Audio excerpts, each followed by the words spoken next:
জিজ্ঞেস করবো না তো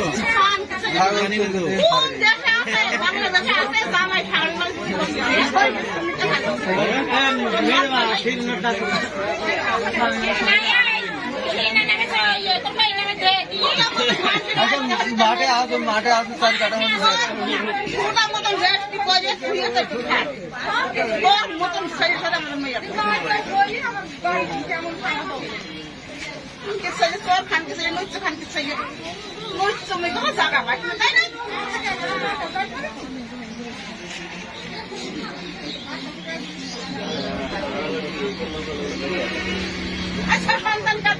নাম কি? নাম রশিদুল। বাড়ি কোথায়? রুদ্রনগর। এই গ্রামে। এই গ্রামেরই? গ্রামের এই গ্রামে। এখানে কি হয়েছিল? ছাগল চুরি করতে ছাগল চুরি করতে এসে তো রাত্রি আসে মানুষ চুরি করতে আসলে আপনার বাড়ি গেলে আপনি ওই কথা বলবেন।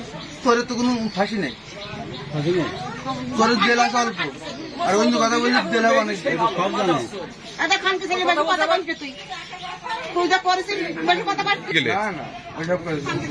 মিথ্যে কথা বলছো কেন?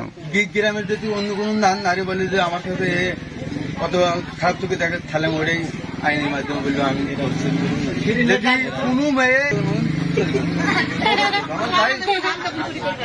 আমাদের কলাও চুরি করে নিয়েছে ওই কাজে ছোটকে ছাড় করে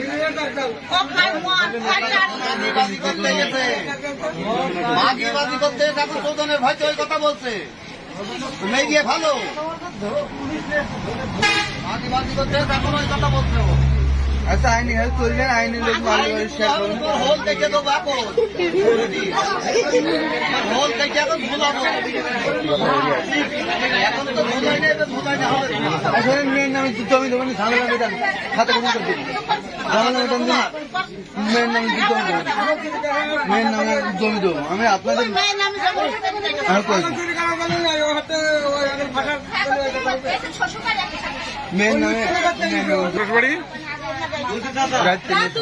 শ্বশুর বাড়ি বাড়ধার বই ওই বাড়ধার আমার সব দিকে তালা মারা ঘিরা আর ওই বাড়ধার ওপরে বই আমার ঘরে উঠুনি দাঁড়িয়ে রয়েছে গলির ভিতরে সরম ঘির না কিছু নেই বেসরমি। আর একবার আসলে আমার ভাই মনে মনে তাড়ি দিয়েছি ওর মান সম্মানের খাতে আমার নখ আমরা ছাড়ি দিয়েছি তোর কিছু বলি আর বলেও দিয়েছি যে এই ভিতরে আসিস তোর আমি নইলে করে দেবো। ওর শিক্ষা হয়নি ওর নখ যাওয়া যে কর্ম বিষ খাই মরতে পারে বিষও খাই না।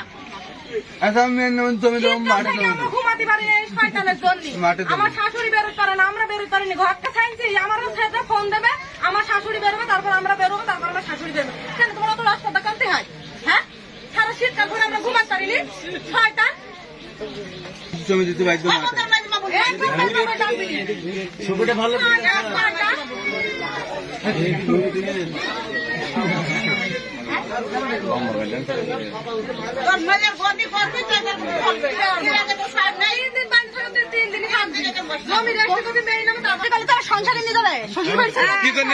কি জন্য এসেছিল বলেন? আপনি কি আপনার কি হয়?